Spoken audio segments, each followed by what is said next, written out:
우리 함께 말씀 보겠습니다. 여호수아 11장 1절부터 15절까지의 말씀입니다.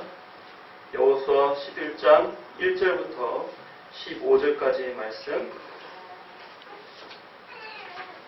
한 목소리로 함께 봉독하도록 하겠습니다.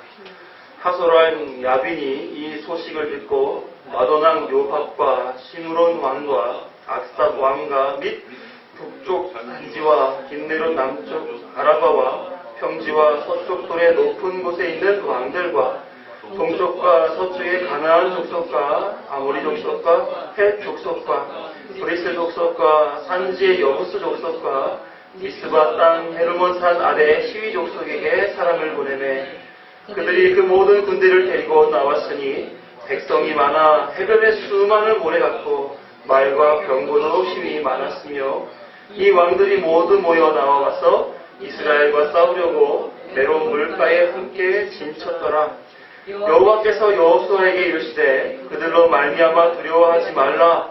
내일 이맘때에 내가 그들을 이스라엘 앞에 넘겨주어 몰살시키리니 너는 그들의 말 뒷발에 힘줄을 끊고 그들의 병거를 불사르라 하시니라.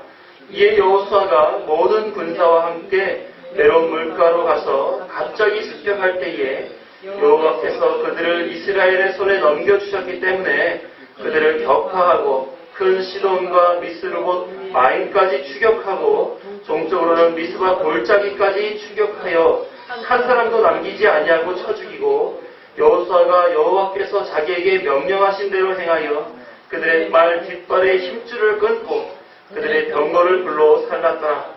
하솔은 본래 그 모든 나라의 머리였더니 그때에 여호수아가 돌아와서 하솔을 취하고 그 왕을 칼날로 쳐 죽이고 그 가운데 모든 사람을 칼날로 쳐서 진멸하여 호흡이 있는 자는 하나도 남기지 아니하였고 또 하솔을 불로 살랐고 여호수아가 그 왕들의 모든 성읍과 그 모든 왕을 붙잡아 칼날로 쳐서 진멸하여 바쳤으니 여호와의 종 모세가 명령한 것과 같이 하였으되 여호수아가 하솔만 불살랐고 산 위에 세운 성읍들은 이스라엘이 불사르지 아니하였으며 이 성읍들의 모든 재물과 가축은 이스라엘 자손들이 탈취하고 모든 사람은 칼날로 쳐서 멸하여 호흡이 있는 자는 하나도 남기지 아니하였으니 여호와께서 그의 종 모세에게 명령하신 것을 모세는 여호수아에게 명령하였고 여호수아는 그대로 행하여 여호와께서 모세에게 명하신 모든 것을 하나도 행하지 아니한 것이 없었더라. 아멘.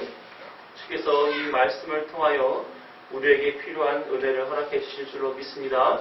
오늘은 여호수아 강의 21번째 순조한 것뿐인데 가나안이 어느새라는 제목의 말씀을 나누도록 하겠습니다. 몇 년 전에 지리산 청왕봉에 오른 적이 있습니다. 전날 밤에 출발을 해서 좁은 차에서 여러 명이 함께 잠시 눈을 붙이고 새벽 미명에 산을 오르기 시작했어요. 그렇게 자다 보니까 몸도 찌뿌둥하고 새벽부터 올라가다 보니까 변변하게 먹지도 못해서 배도 고프고 이 몸이 말이 아닌 거예요. 오를 컨디션이 아니었습니다. 그러나 올라야겠다라고 하는 목적을 두었으니까 천천히 올랐죠. 새벽부터 올라서 정상에 오르다 보니까 오후 3시에 정도 올랐던 것을 기억해요. 고생스럽게 올랐지만 올라가서 보니까 얼마나 기분이 좋은지, 경치도 바람도 마치 나를 위해서 준비된 것 같은 그런 느낌이 들었었습니다. 한 가지 아쉬웠던 것은 뭐였냐면 이미 이렇게 올라왔어서 거기서 휴식하시는 분들이 많이 계셨었어요. 그런데 그 중에 유독 어떠한 무리들은 돗자리를 쫙 깔고 거기서 컵라면과 족발을 쌈에 싸서 먹고 있는 거예요. 얼마나 부러운지. 네. 땀 흘린 후 족발 한 쌈 덩어리. 네. 맛있겠죠, 그렇죠? 네. 나도 다음에는 지리산 올라갈 일이 있으면 반드시 족발을 하나 쌈 해가지고 올라가리라 그때 다짐을 했었던 적이 있었습니다. 그리고 나서 땀을 식히면서 아래를 내려다보며 잠시 생각을 했어요. 내가 여기를 어떻게 올라갔지? 이런 생각. 힘들었는데 올라가 보니까 와, 내가 벌써 이렇게 이런 높은 데에 올라왔네. 그런 생각 들 수 있잖아요. 등산해 보신 적 있으십니까? 높은 고지에 오를 때 높은 고지, 내가 참 어렵게 생각했던 그 고지 딱 이게 올라왔을 때 더더욱 이런 생각이 듭니다. 아, 내가 어떻게 올라왔나. 대단하다. 이러면서 스스로를 칭찬하는 거죠. 이렇게 높은 곳까지 포기하지 않고 올라왔다는 것에 자신을 기특하게 여기고 칭찬해 주는 겁니다. 이와 같이 조금 어려운 것을 하게 되게 되면 사람은 스스로 자신을 칭찬하기에 여념이 없습니다. 다 내가 열심히 해서 성실히 해서 잘 알고 해서 포기하지 않아서 등등의 자신에게 성공의 요인을 매기거나 또 그래서 평가를 스스로가 내리는 일들이 얼마나 많은지 모릅니다. 물론 우리의 수고가 중요하지 않다는 것은 아닙니다. 없어도 된다는 말은 아니죠. 하지만 성공의 주체가 과연 자신이고 자신에게 그렇게 칭찬할 일이 되는가 하는 것은 한번 생각해 볼 필요가 있다 하는 거예요. 과연 우리가 생각하는 대로 우리의 잘남이 그렇게 성공으로 이어지게 만들어주는가 하는 것은 생각해 볼 필요가 있습니다. 오늘의 말씀은 이에 대해 우리에게 신앙의 고민을 던져주어요. 하나님은 가나안 땅이라는 곳을 미리 약속하셨습니다. 창세기 12장 1절에서 6절 말씀을 보게 되면 여호와께서 아브라함에게 이르시되 너는 너의 고향과 친척과 아비집을 떠나 내가 내게 보여줄 땅으로 가라. 내게 보여줄 땅으로 가라. 가나안 땅을 얘기하는 거죠. 내가 너로 큰 민족을 이루고 내게 복을 주어 내 이름을 창대하게 하리니 너는 복이 될지라. 너를 축복하는 자에게는 내가 복을 내리고 너를 저주하는 자에게는 내가 저주하리니 땅의 모든 족속이 너로 말미암아 복을 얻을 것이라 하신지라. 이에 아브라함이 여호와의 말씀을 따라갔고 롯도 그와 함께 갔으며 아브라함이 하란을 떠날 때에 75세였더라. 아브라함이 그의 아내 사레와 조카 롯과 하란에서 모은 모든 소유와 얻은 사람들을 이끌고 가나안 땅으로 가려고 떠나서 마침내 가나안 땅에 들어갔더라. 하나님께서 약속하셨던 그 가나안 땅을 향해 나아갔던 아브라함을 우리가 말씀 속에서 확인할 수 있습니다. 이것을 성경에서는 뭐라고 얘기했냐면 신명기 6장 3절을 보니까 함께 읽어보죠. 시작. 이스라엘아 듣고 삼가 그것을 행하라. 그리하면 내가 복을 받고 내 조상들의 하나님 여호와께서 내게 허락하신 같이 젖과 꿀이 흐르는 땅에서 내가 크게 번성하리라. 하나님의 복을 받아 크게 번성할 곳, 젖과 꿀이 흐르는 땅이라고 가나안을 소개하고 있어요. 이곳에 가는 즐거움이 얼마나 컸을까요? 얼마나 기대가 되고 한 걸음 한 걸음 걸어가는 발걸음이 가벼웠을까요? 우리는 그렇게 생각되겠죠. 그렇죠? 만약에 여러분들이 이스라엘 백성과 같은 상황에 놓였는데 이제 가나안 땅을 줄 테니 그곳으로 이동해라 라고 말씀하신다면 여러분들 믿고 순종하여 그 길을 걸어가겠습니까? 네?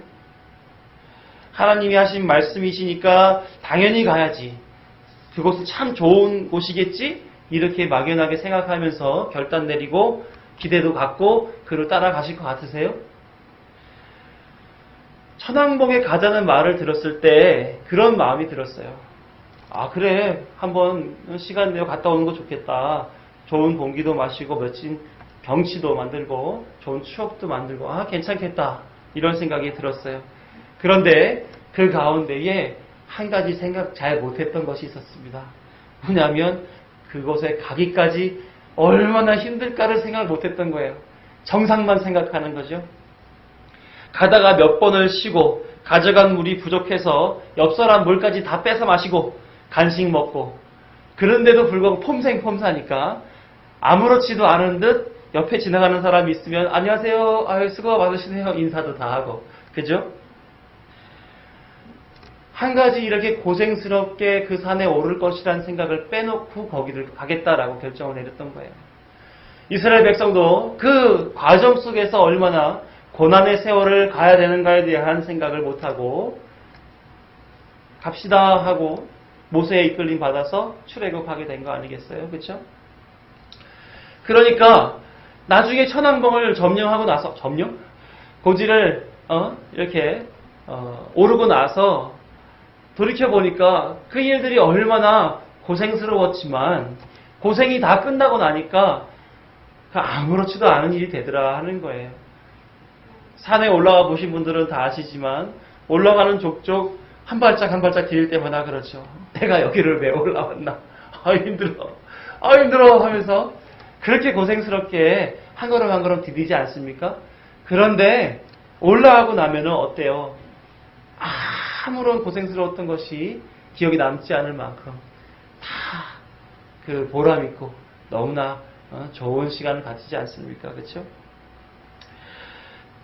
이스라엘 백성도 가나안 땅을 향해서 그런 마음으로 출발했을 거예요. 하나님 주신다 약속하셨으니까 그곳에 가서 열심히 즐겁게 행복하게 살아야지.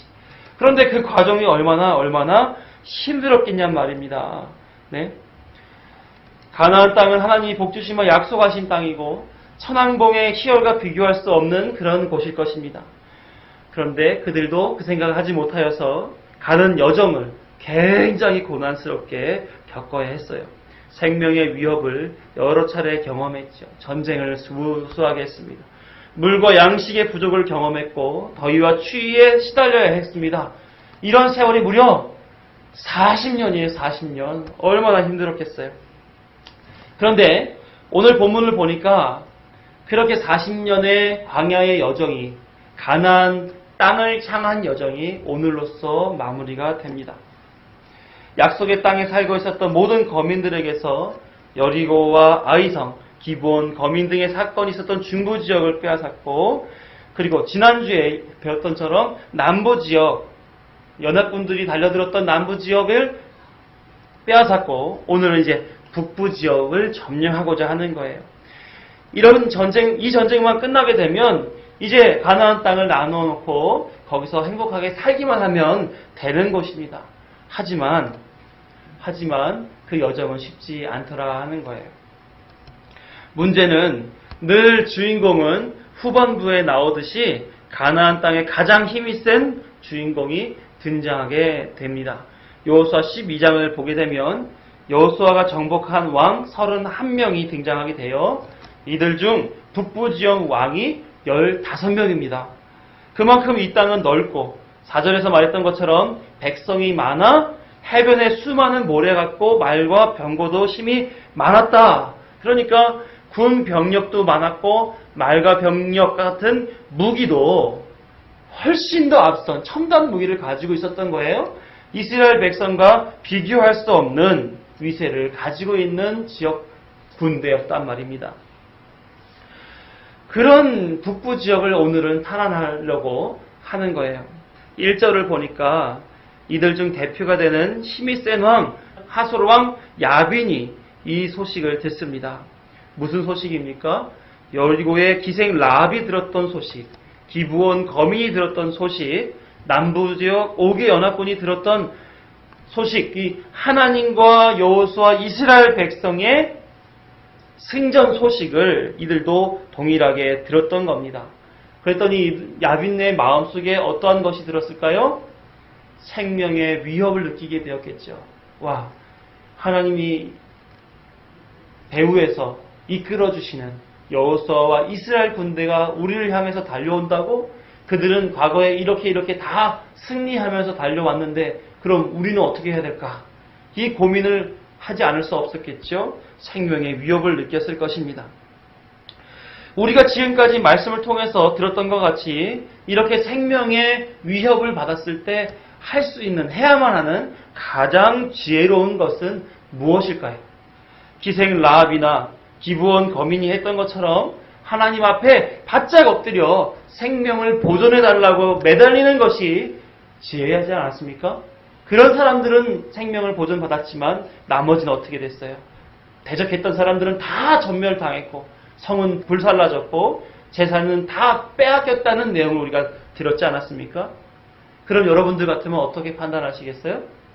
당연히 기브온 사람, 기생 라합처럼 하나님 앞에 매달려야 되겠지요.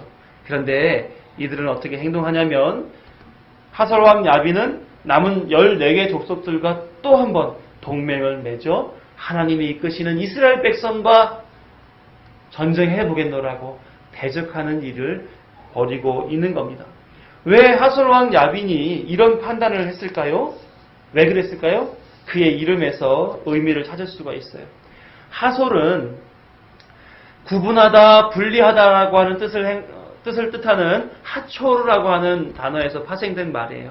그래서 하솔은 무슨 뜻이냐면 울타리를 쳐서 분리시킨 땅이라는 표현입니다. 그러니까 지명이죠, 하솔은. 그리고 야빈이라고 하는 것은 지략가라는 뜻을 가지고 있어요. 이건 사람의 이름이 아니라 애굽의 바로 왕, 바벨론의 느부갓네살 왕 같은 그 직함을 얘기하는 거예요. 그러니까 야빈은 자기의 지략을 모아 자신의 땅을 하나님으로부터 구분시켜 지켜내는 자로 서 있는 자다라는 말입니다. 그러니까 5절에 다른 왕들과 함께 하나님을 대적하고자 분리시키는 그런 일들을 벌이는 거예요. 5절을 보시면 이 왕들이 모두 모여 나와서 이스라엘과 싸우려고 이렇게 했다고요. 이게 누가 주도한 거예요? 하솔왕 야빈이 주도한 거예요. 자기의 뜻으로, 자기의 지략으로 하나님과 구분하여 살겠노라고 하는 그런 나라의 왕이란 말입니다. 이들의 대적하는 모습을 이미 알고 계시는 하나님은 이스라엘이 출정하기 전에 나타나셔서 이 전쟁에 대한 약속을 하십니다. 6절을 함께 보시죠. 여호와께서 여호수아에게 이르시되 그들로 말미암아 두려워하지 말라. 내일 이맘때에 내가 라고 표현하셨어요. 내가. 여호수아가 하는 거 아니에요. 이스라엘 백성 하는 거 아닙니다. 내가 그들을 이스라엘 앞에 넘겨주어 몰살시키리니 이미 하나님이 다 계획하셨다는 거죠. 너는 그들의 말 뒷발에 힘줄을 끊고 그들의 병거를 불사르라 하시니라.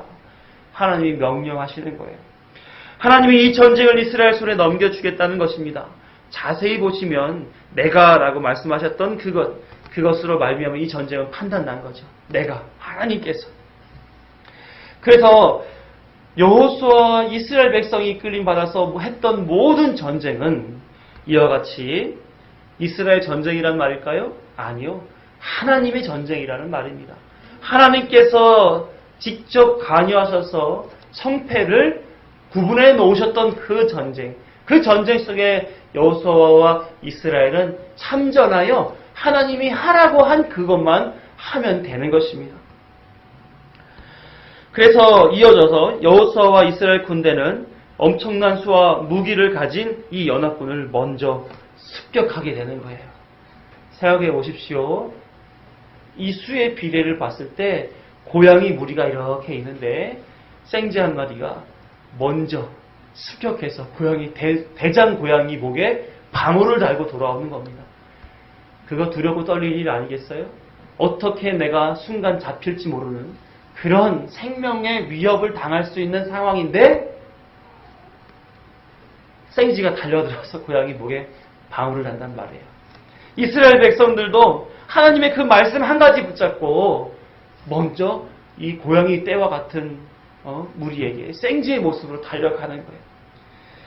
저들의 계략을 능가하는, 저들이 상상도 못할 하나님의 지혜로 인해 먼저 선수치는 거죠. 이로부터 시작된 전쟁은 7절에서 14절까지 소개하고 있습니다. 우리 처음에 읽었으니까 다시 읽지는 않겠지만 여기서 우리가 주목해야 될 부분들을 확인을 하고 가겠습니다. 9절을 보시면 이렇게 되고 있어요. 여호수아가 여호와께서 자기에게 명령하신 대로 행하여. 연합군에 대해 하나님께서 명령하신 대로 행했다라고 기록하고 있죠. 또 12절을 보게 되면 여호와의 종 모세가 명령한 것 같이 하였으되. 이 또한 모세가 자기 스스로 명령할 수 있습니까? 여호와의 명령을 따라 명령하는 것 아니겠어요? 여기에 대해서 여호수아가 어떻게 했다는 거예요? 순종했다는 겁니다. 이 전쟁은 가나안을 빼앗기 위해 전쟁을 벌여 이기기를 목적으로 한 전쟁이 아니라는 겁니다. 이미 가나안은 하나님이 주시며 약속했던 땅이에요. 이겨놨던 땅입니다. 하나님의 정하신 대로 이들은 이겨놓은 전쟁에 순종으로 나아가는 그 일을 하기 위해서 이 자리로 부름받아 이끌려가고 있는 거예요. 다시 말하면 이스라엘 백성의 입장에서 봤을 때 이 전쟁은 자신 안에 있는 믿음을 확인하는 믿음의 싸움, 믿음의 전쟁이었던 것입니다. 가나안 즉 하나님의 약속의 땅을 얻기에 전쟁을 해서 빼앗아 획득한 것처럼 보이지만 그 전쟁 아래에 흐르는 본질은 이미 전쟁은 하나님으로 말미암아 이긴 것이고 그 전쟁에서 이스라엘 역할은 하나님께서 내가 다 이겨놓은 전쟁이니 너희는 믿음으로 그 앞으로 나아가라 라고 하는 그 부분, 그것을 행했던 전쟁이란 말이에요. 이해가 되시죠? 여리고 아이, 이 중부지역, 남부지역, 북부지역 어느 누구도 작거나 약하거나 무기력해 보이지 않았습니다. 철옹성과 같은 성, 병거, 무기, 군대 어떤 것도 이스라엘보다 비교하여서 약한 곳이 한 군데도 없었어요. 그들과 전쟁을 벌여야 하는 이들에게 하나님은 내가 다 이겨놨어. 너희는 믿음으로 내가 시키는 것만 하면 돼. 이렇게 보냄을 받았단 말입니다. 순종을 요구받았던 거예요. 순종을 요구받았던 겁니다. 그러니까 이들은 뭐 하면 되는 거예요? 믿음으로 나가면 되는 거예요. 믿음으로. 희한하죠? 왜 하나님은 이스라엘 백성을 택하시고 이 약한 이스라엘 백성이 가나안 땅을 약함으로 진행하게끔 만들었는가? 하나님은 그런 선택한 이유가 있고 그렇게 살게 한 내용의 이유가 있습니다. 왜냐하면 신명기 7장에서 보니까 하나님께서 이스라엘 백성을 택한 이유를 소개하는데 그 이유는 너희가 다른 민족보다 수가 적기 때문이다라는 거예요. 약함, 연약함, 미련함, 부족함, 그 속에서 하나님의 권세, 권능, 능력을 보여줌으로써 세상이 하나님을 주목하게 만들고자, 하나님을 경외하게 만들고자 하나님은 약한 이스라엘 백성을 택했단 말입니다. 또 사사기를 보면 기드온에 대한 이야기가 나오죠. 기드온의 300용사에서 300의 용사들이 우리가 생각할 때 마치 대단히 용맹스러운 사람들로 구성되어 있는 것, 그렇게 생각되잖아요. 그러나 성경의 내용은 그렇지가 않습니다. 이스라엘 앞에 누가 있었냐면 미디안 군대가 있었어요. 무려 13만 5천 명. 그들과 대적하게 하기 위하여 이스라엘 군대들을 불러 모았습니다. 자, 미디안 군대와 싸워야 되는데 우리 힘을 모아서 한번 나아갑시다. 그랬더니 무려 3만 2천 명이 모였어요. 13만 5천 명에 3만 2천 명이면 4분의 1도 안 되는 숫자죠. 그렇죠? 그 사람들이 모였어요. 그런데 하나님께서 뭐라 그러냐면 저희들 다 데리고 갈 거 아니야? 돌아가고 싶어하는 사람, 생명이 두려운 사람들은 돌아가도 된다고 그래. 한번 돌려보내봐. 했더니 몇 명이 빠져나가요? 몇 명이 빠져나갔습니까? 2만 2천 명이 빠져나가요. 결국은 몇 명 남아요? 10,000명이 남습니다.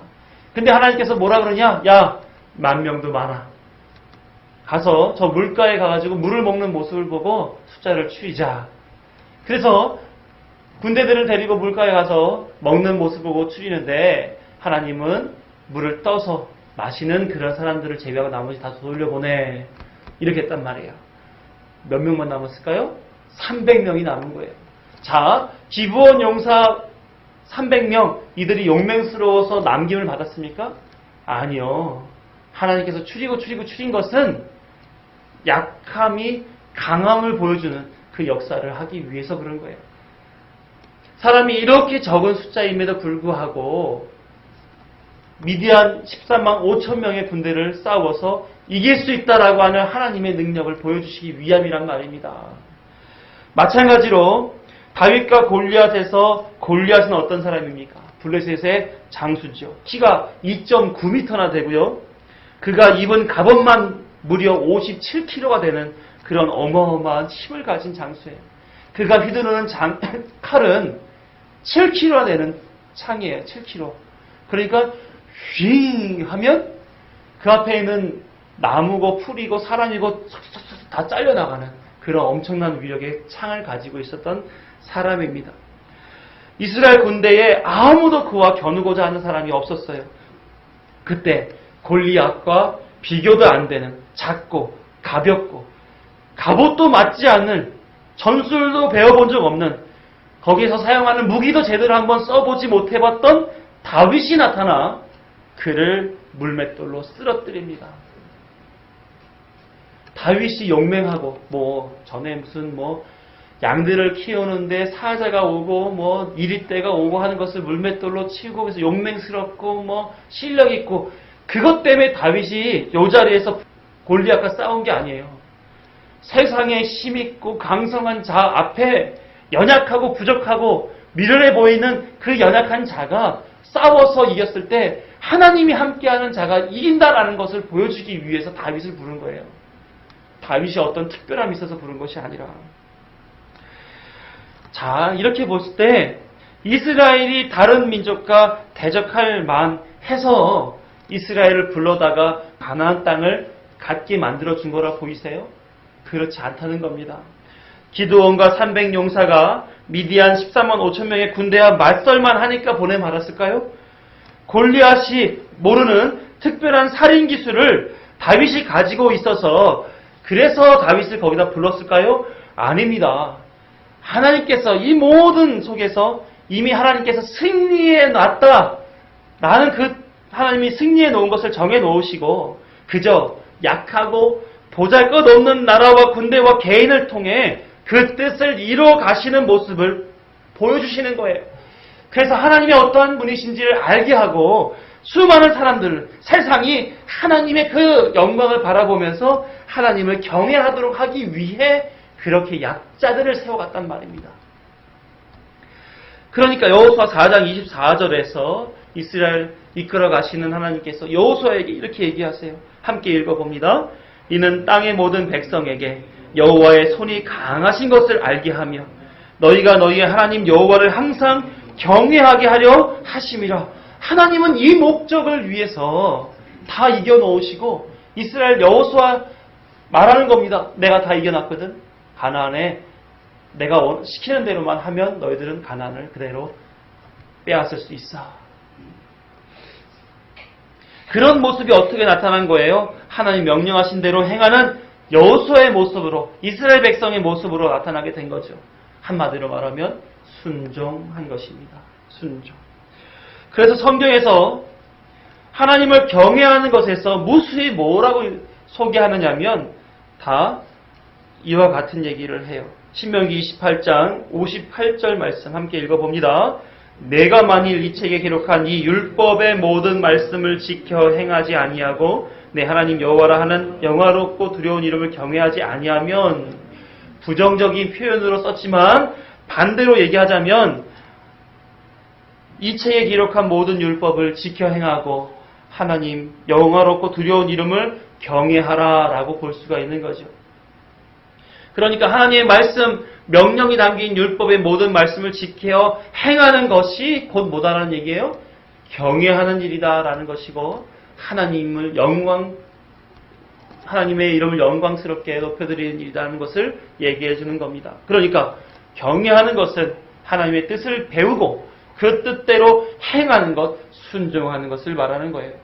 그래서 하나님을 잘 믿는다라고 하는 것은 하나님의 말씀을 잘 배우고 그 말씀대로 순종하며 살아가는 것을 가리키는 것입니다. 여호수아와 이스라엘 백성들로부터 더 나아가 성경의 믿음의 선배들로부터 우리는 뭘 배우는 거예요? 이 순종을 배우는 거예요. 하나님이 순종을 원하셨다? 성경의 인물들이 다 그 순종했다. 우리도 그 순종을 배워서 하나님을 경외하는 그 일에 전심전력하자. 그것이 하나님이 원하셨던 첫 번째 우리가 주목해야 할 바였습니다. 두 번째 주목해야 할 것이 있다면 특별하게 하솔왕 야빈에게 여호수아가 한 일을 보면서 확인할 수가 있어요. 다른 족속들에게서는 재물과 가축을 탈취했고 모든 사람은 칼날로 쳐서 멸하였다라고 했습니다. 그런데 유독 하솔왕 야빈에게만 특별한 일을 했던 겁니다. 하솔의 왕을 칼날로 죽였다. 여호수아가 하솔만 불살랐다. 이런 표현이 있습니다. 10절을 읽어보죠. 하솔은 본래 그 모든 나라의 머리였더니 그때 여호수아가 돌아와서 하솔을 취하고 그 왕을 칼날로 쳐 죽이고. 무슨 말이에요? 왜 그랬을까요? 그 모든 이들의 대표자라는 얘기예요. 어찌 보면 중부, 남부, 북부 모든 가나안 족속에 자기를 보호하고 하나님 편에 서지 않고 대적하려고 했던 모든 사람들의 머리처럼 여겨지는 그런 말씀으로 보여집니다. 하솔은 북부 족속의 대표로서 지략을 세우고 그들을 좌지우지했던 족속이기 때문에 하나님께서 여호수아를 들어서 그들을 특별하게 처단했다라고 하는 겁니다. 하나님은 하나님을 대적하는 자를 용서하시지 않으세요. 하나님은 대적자들을 심판하시는 것으로 하나님의 공의를 나타내 보입니다. 하솔은 하나님의 공의 앞에 철저하게 심판을 받게 된 거예요. 이는 보다 넓은 이해를 갖게 만들어줍니다. 어떤 이해냐면 하솔은 단순히 북의 강한 족속으로 있는 것이 아니라 그의 이름의 의미처럼 하나님과 울타리를 쳐서 분리되어 살고자 하는 족속이다라는 것을 이해할 수가 있죠. 좀 더 깊이 생각해 보세요. 그림으로 그려보시든지. 누가 감히 그런 일을 할 수 있을까요? 하나님과 대적하여서 자기네 영역을 구축하고 그곳에서 자기의 뜻대로 살고자 하는 이들이 있다면 과연 누가 그렇게 살고자 할까요? 누가 상상이 되세요? 사탄이 그렇죠. 그죠? 사단은 그런 일을 하는 존재입니다. 그래서 사단의 이름의 뜻이 뭐냐면 대적자라는 뜻이에요. 이 사탄을 무너뜨릴 수 있는 분, 그 분은 누구만이 가능합니까? 예수 그리스도만 가능하시죠? 광야에서 3가지 시험을 당했지만 말씀으로 물리치셨던 분, 오직 예수 그리스도만이 사단을 이겨낼 수 있습니다. 여호수아는 바로 그 예수님의 히브리식 표현이에요. 여호수아. 다시 말해 여호수아는 예수님을 상징하는 인물로 성경에 등장하는 거예요. 즉 세상의 권세를 가지고 하나님을 대적하려고 했던 하솔왕 야빈은 그 땅을 소유하기에 보냄을 받은 여호수아로 말미암아 심판을 받게 되어 있습니다. 마찬가지로 하나님은 이미 세상 권세를 가지고 하나님을 대적하고자 했던 그 사단의 무리, 사단을 여호수아, 예수 그리스도를 상징하는 그 인물이죠. 예수 그리스도로 말미암아 심판을 할 것이다라는 것을 미리 보여주는 사건이 바로 가나안 점령 사건이라는 말이에요. 그래서 전쟁은 사람이 하는 것처럼 보이나 하나님이 하시는 일이요. 사람은 그 전장에서 하나님의 명령에 순종하는 것으로 참여하는 것에서 믿음을 보이는 것입니다. 그래서 15절에 이렇게 되어 있죠. 같이 읽어볼게요. 여호와께서 그의 종 모세에게 명령하신 것을 모세는 여호수아에게 명령하였고 여호수아는 그대로 행하여 여호와께서 모세에게 명하신 모든 것을 하나도 행하지 아니한 것이 없더라. 가나안 정복이 다 끝날 때에 성경은 이스라엘 백성에게서 한 가지만을 밝혀주는 겁니다. 이스라엘 백성은 하나님의 명령에 순종하였다. 사랑하는 성도 여러분, 가나안 땅은 하나님이 주시마 약속하셨던 하나님의 나라를 상징하는 그런 땅입니다. 그 땅으로 향해 나아가는 이스라엘의 모습을 통해서 하나님의 나라를 향해 나아가는 그리스도인의 삶, 교회의 모습을 보여주시고 있는 거예요. 교회는 하나님 나라에까지 가기까지 광야의 생활, 가나안을 빼앗는 전쟁의 생활을 해야만 하고 살아가야 되는 것입니다. 하나님은 그런 생활을 통해서 하나님의 백성이 뭘 배우도록? 하나님을 경외할 줄을 배우도록 이끌어 가시는 거예요. 그래서 여기서 사단은 여전히 대적자로서 우리의 마음을 넘어뜨리려고 할 것이지만 그때 하나님께서 요구하시는 거죠. 순종해라. 내 말씀에 순종해라. 너의 삶의 전쟁은 다 이미 이겨놓았다. 너는 하나님 나라에 오르기까지 순종하고 살아가면 된다. 이것이 하나님께서 말씀하시는 바입니다.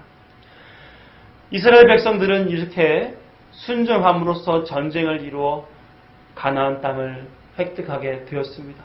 이제는 가나안 땅에서 뭐 하면 될까요? 거기에는 하나님이 보호하시니까 노동이 없을까요? 거기에는 가난이 없을까요? 아니요, 그렇지 않습니다.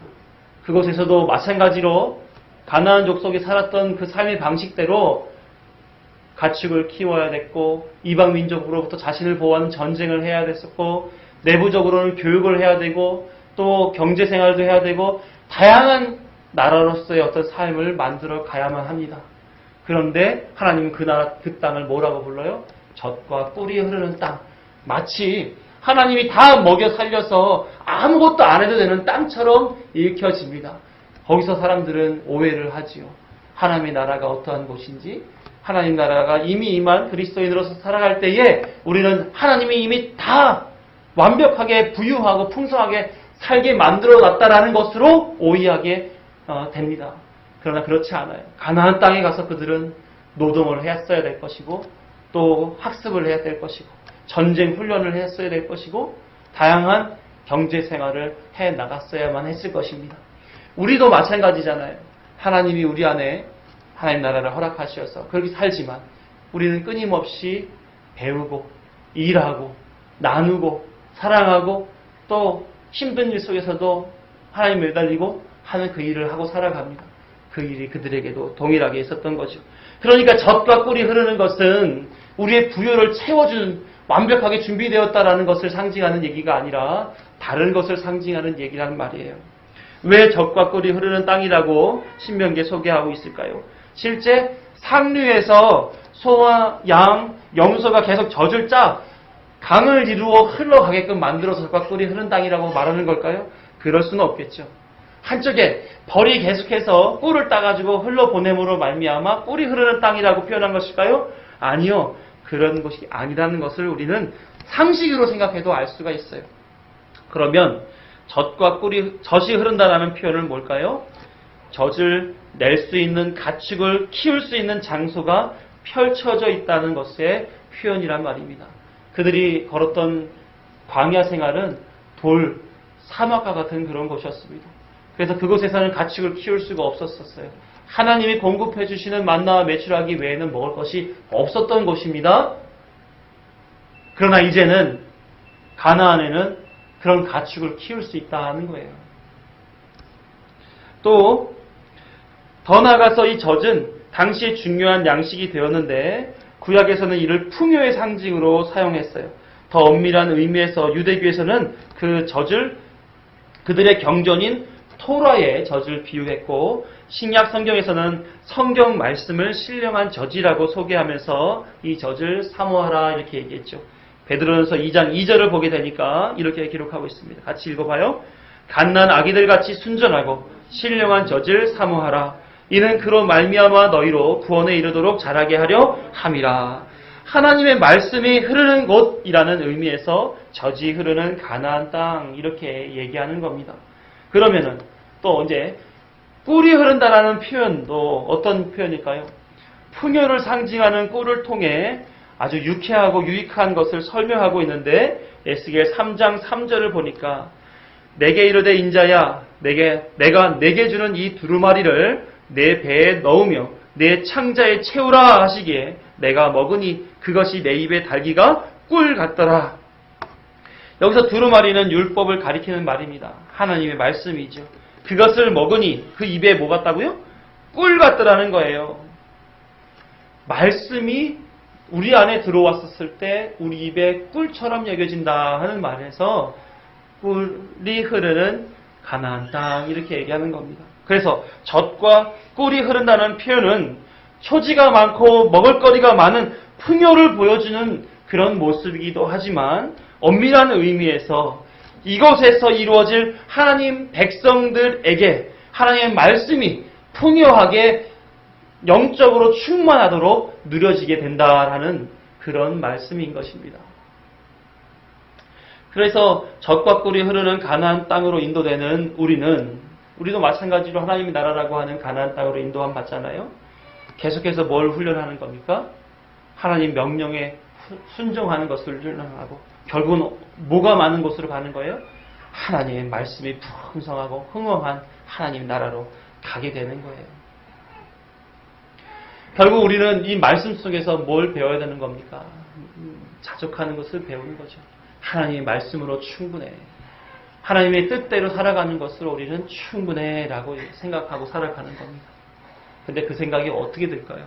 그 생각을 가기까지 우리의 삶의 여정 속에서 우리는 무단히도 고생스럽고 어려움을 경험하며 살게 될 텐데 그럼 우리는 어떻게 생활해야 되는 거예요? 서두에서 천왕봉 위에 올라가 잠시 쉬며 내가 이 산을 어떻게 올랐나 이렇게 생각을 해봤다고 했잖아요. 한마디로 말하면 그냥 올랐습니다. 그냥 올랐어요. 포기하지 않고 올라가야겠다라고 하는 그 목표를 붙잡고 그냥 한 발짝 한 발짝 그 무거운 걸음을 걸었는데 어느새 정상에 올라왔더라 하는 거예요. 가나안 땅에 입성할 교회도 마찬가지입니다. 하나님이 이미 하나님 나라를 완성해 놓으시고 교회야 그곳으로 가라 하는 목적을 주셨습니다. 그리고 명령하죠. 내 말씀을 듣고 믿고 순종해라. 그러면 거기에 가게 되어 있어. 하나님이 이렇게 말씀하셨던 것 앞에서 우리는 그냥 하나님 말씀이 주도하는 대로 순종하고 살아가면 되는 것입니다. 사단이 새를 형성해서 넘어뜨리려고 돈으로, 건강으로, 관계로, 지식으로 때로는 너무 잘되게도 때로는 너무 힘들게도 만들겠지만 그 속에서도 지치지 않고 한 걸음 한 걸음 하나님의 나라를 향해서 걸어가면 어느새 정상에 도달하여 내가 어떻게 여기까지 들어왔지? 이 생각을 하듯이 하나님 나라의 백성으로 소유된 자 되게 될 것입니다. 뭐 특별한 거, 위대한 거, 다른 이들이 우러러 볼 만한 거 이런 거 하라는 말씀 아니에요. 수천 명을 전도해라. 교회에 큰 헌금을 해라. 여러 가지로 봉사해서 일주일 7일이 부족해 8일 9일 교회를 위해 헌신 봉사해라. 이런 말씀을 드리는 거 아닙니다. 그냥 부단히도 목표를 향해서 순종하여 살아가면 어느새 하나님의 나라는 우리 안에 있게 된다라는 거죠. 하나님이 내가 너를 내 나라로 이끌어 갈 테니 따라와 라는 부름에 네 알겠습니다 하고 순종하면 되는 겁니다. 앞뒤 좌우 둘러볼 거 없이 그냥 그대로 가면 이스라엘 백성이 중간 남부 북부 가나안 땅을 다 빼앗은 것처럼 그곳에서 젖과 꿀이라고 표현되는 하나님 말씀을 받아 풍성하게 누리고 살아가게 될 것처럼 우리도 마찬가지로 그 부름에 순종하여 네 알겠습니다 하나님. 하나님만 의지하고 그것을 향해 나아가겠습니다. 요거 한 가지만 가지고 살아가면 어느새 우리는 하나님 나라를 소유하게 되는 겁니다. 그렇게 사시자고요. 하나님의 뜻에 이건 어떻게 저건 어떻게 왜 이렇게 해야 돼? 라고 이유 불문하고 우리는 하나님 뜻에 따라서 순종하는 그런 우리가 되기를 간절히 소망합니다. 그렇게 살자고요. 그렇게 하겠습니다. 기도하시겠습니다.